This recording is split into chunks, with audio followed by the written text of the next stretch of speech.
আসসালামু আলাইকুম ওয়া রাহমাতুল্লাহি ওয়া বারাকাতুহু। আল্লাহর নবী সাল্লাল্লাহু আলাইহি ওয়াসাল্লাম 7 দিন ধরে অনাহারে ছিলেন। এমত সময় খিদের জ্বালায় আল্লাহর নবী দুটো পাথর বেঁধে রেখে দিয়েছে। আর এমত সময় খন্দকের যুদ্ধ শুরু হবে।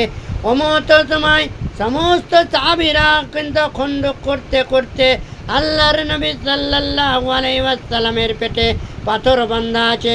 এক সাহাবী দেখে কিন্তু আল্লাহর নবীকে বলিলেন, ও আল্লাহর নবী, আমার নবী, আপনার নবী, সারা বিশ্বের নবীকে বললে, ও নবীকে আমি একটুকু বাড়ি যাব।